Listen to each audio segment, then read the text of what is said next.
Olá, investigadores! Tudo bem com vocês? Eu sou a Monique e está começando mais uma investigação em série para vocês.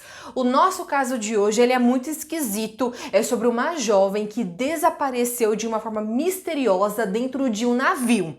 Então fique aí para entender um pouco mais sobre esse caso. Mas antes, deixa o like aqui no vídeo que vai me ajudar muito na divulgação. Se inscreva no canal e também ative as notificações. Vou deixar aqui embaixo as minhas redes sociais para quem quiser seguir, porque nós temos o Instagram do Investigação em Série. Dito isso, bora pro nosso caso de hoje.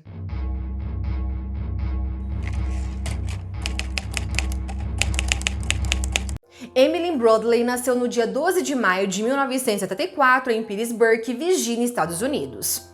Ela era uma garota extrovertida e atlética que frequentou a universidade local de Long Island com uma bolsa de basquete. Ela também era conhecida por ser uma nadadora forte e salva-vidas treinada, mas tinha medo de mar aberto. Na época, ela tinha acabado de se formar na faculdade e estava prestes a começar a trabalhar em um novo emprego e seus pais, chamados Eva e Ron, queriam passar as últimas férias em família com Amy e seu irmão Brad, antes que essa nova fase de sua vida começasse. Como falei para vocês, ela não gostava de mar aberto e por isso estava apreensiva de ir num cruzeiro, porque essa era a viagem que eles iam fazer.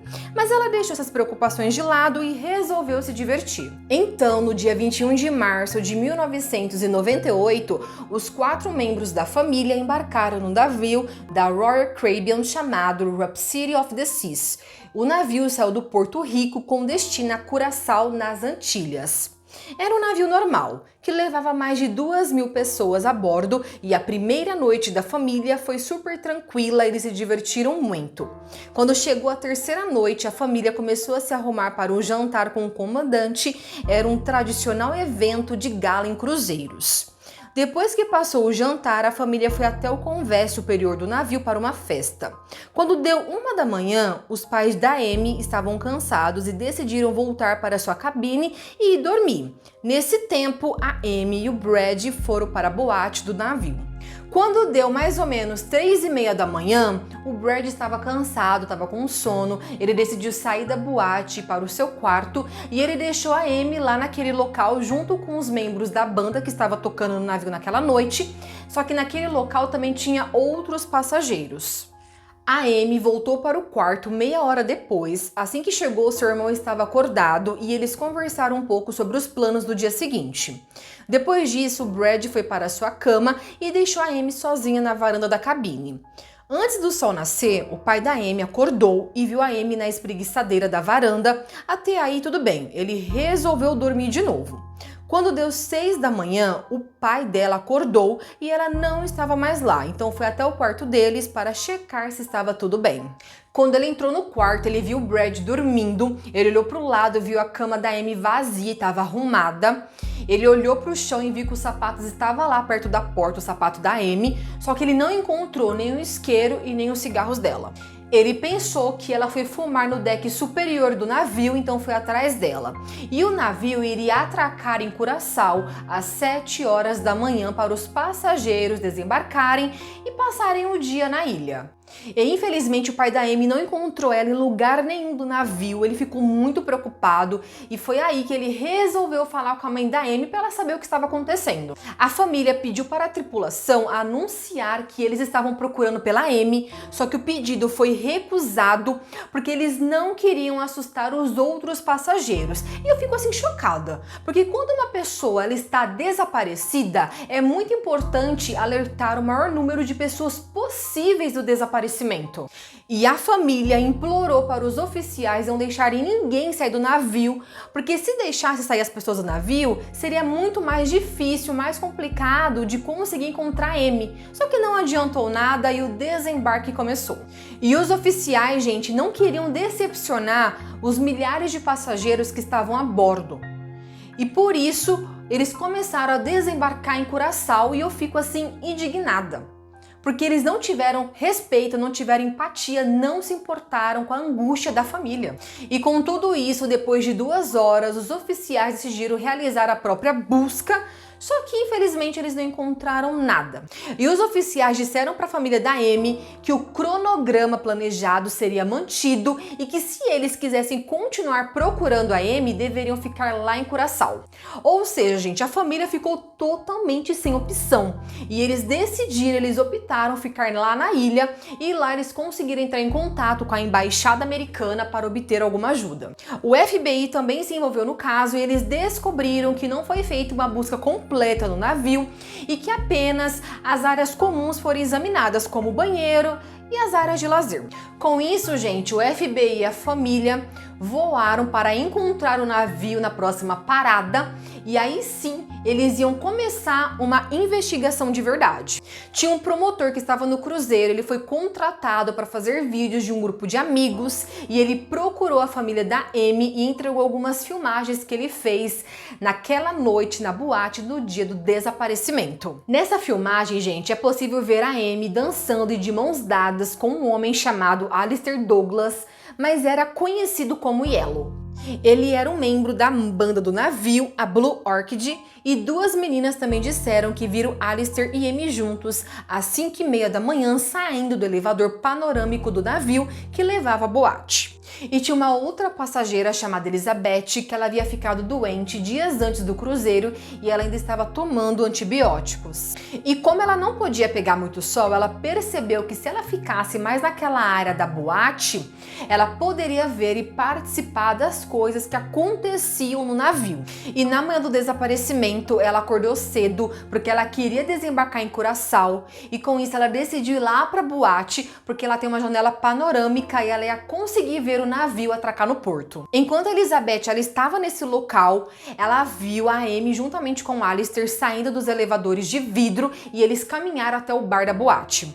O Alistair aumentou a música, ele trouxe um copo para Amy que continha uma bebida escura que parecia ser café. Só que depois a Elizabeth saiu de lá, voltou para a cabine, pegou a bolsa dela e desembarcou em Curaçao. Só para vocês entenderem, gente, essa testemunha ela passou pelo teste de polígrafo e também testemunhou perante um grande júri quando a família abriu um processo contra a empresa alguns anos depois. E é lógico que depois do surgimento do vídeo e dessa testemunha, o FBI procurou o Alistair e o interrogou. E ele disse que quando estava acontecendo as buscas pela Amy, ele estava dormindo na sua cabine e que ele nunca esteve com ela, nem na madrugada e nem na manhã seguinte. E ele também passou por um teste de polígrafo, mas não deu nenhum resultado, não teve conclusão. E isso é muito esquisito. Só que como não tinha mais nada que o ligasse ao desaparecimento da Amy, ele foi liberado. E depois que chegou o final do cruzeiro, ele foi mandado embora porque ele confraternizou com os passageiros, ou seja, ele quebrou uma regra. Só que o interrogatório de Alistair fez com que o Brad se lembrasse de um estranho encontro que teve com ele e com outro funcionário do navio. Na manhã do desaparecimento da Amy, o Alistair e o Eduardo Cabrita, um dos garçons do navio, chegaram até Brad e falaram para ele que sentiam muito pelo desaparecimento da irmã dele. Só que o Brad ele ficou com a pulga atrás da orelha porque ele se perguntou como eles poderiam saber sobre o desaparecimento porque ainda ninguém sabia naquele momento. E a mãe da Amy também lembrou de um acontecimento muito estranho que aconteceu em uma noite anterior ao desaparecimento da Amy.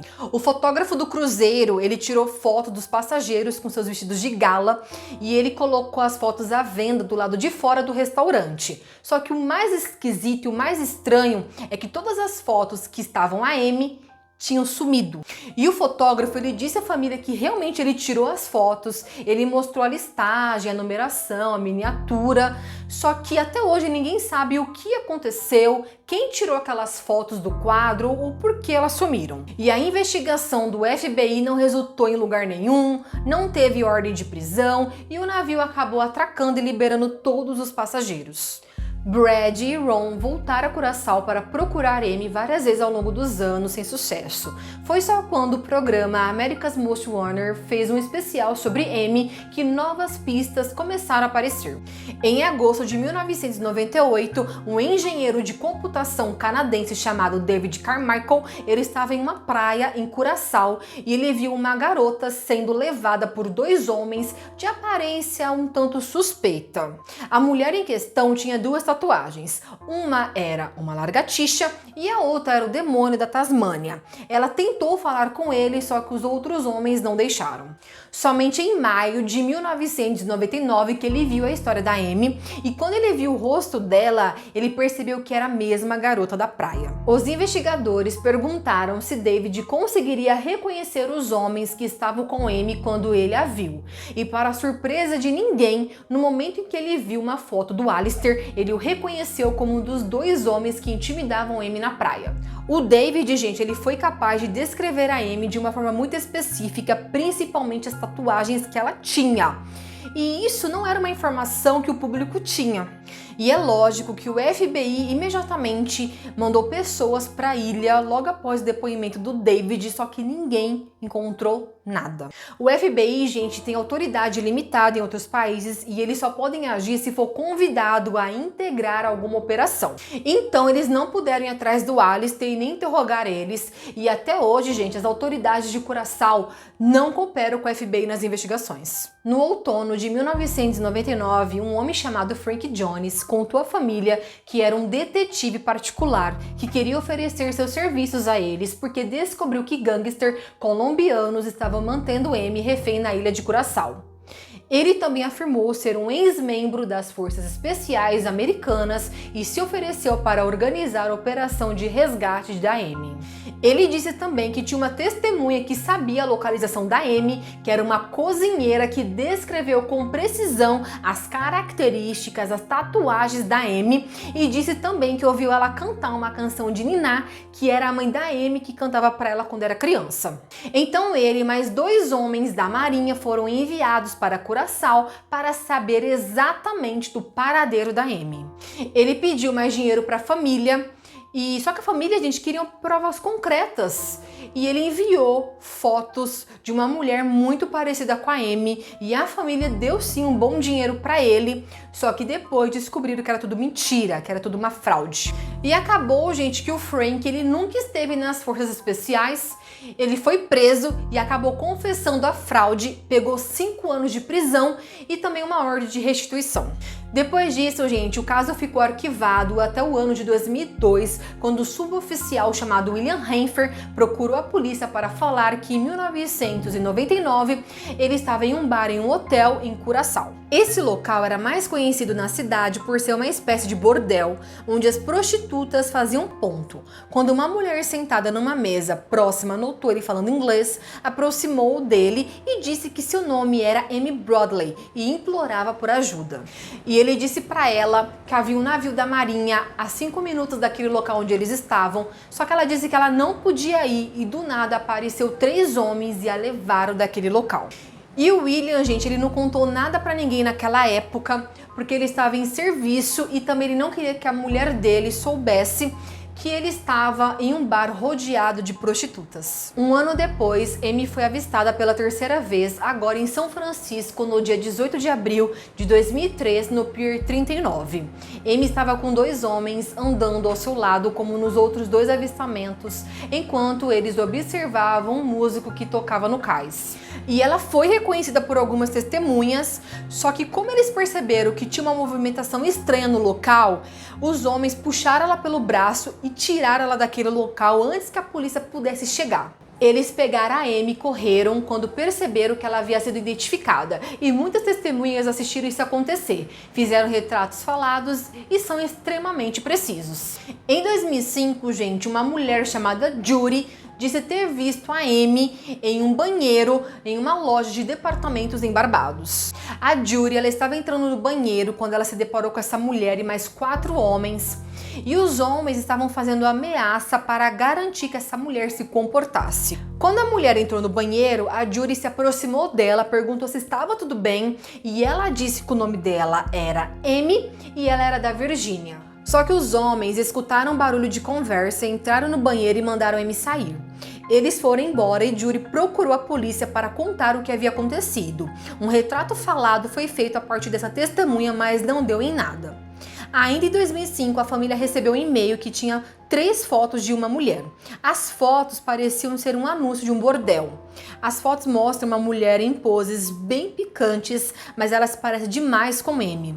As fotos foram rastreadas até o site de um resort de acompanhantes na ilha Margarita, na Venezuela. Foi descoberto que as fotos foram publicadas um ano antes naquele site e o resort, que já não existe mais, foi investigado pela polícia, só que ninguém encontrou nada que ligasse a Amy ao local. Quando a família da Amy esteve em um programa, uma das fotos foi divulgada e um especialista da polícia foi no programa fazer uma comparação da mulher da foto com a Amy. O especialista disse ter certeza que a mulher da foto é realmente a Amy, analisando as características da estrutura facial.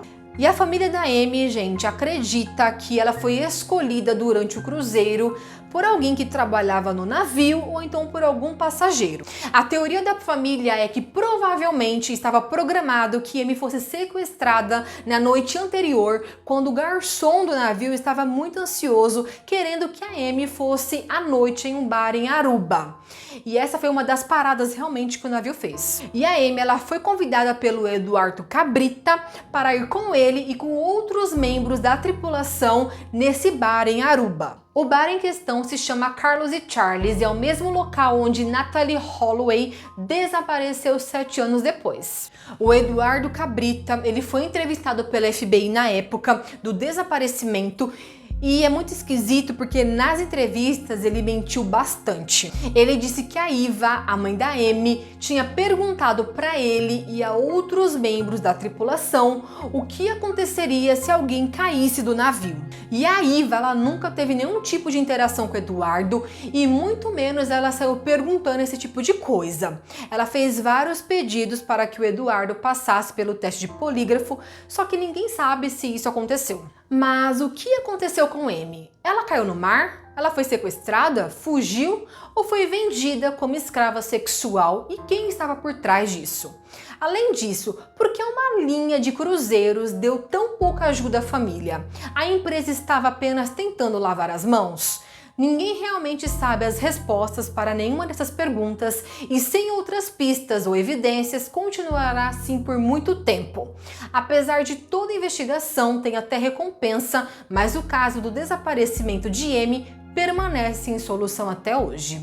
É isso aí, investigadores, esse foi mais um caso de hoje. Foi um caso que eu fiquei muito chocada, eu levantei diversas teorias quando eu estava fazendo a minha pesquisa, mas eu quero saber de vocês, o que vocês acharam? Deixe aqui nos comentários. Não se esqueça de deixar o like que vai me ajudar muito na divulgação e se inscreva no canal. Vamos se ver então no próximo vídeo. Até mais, investigadores!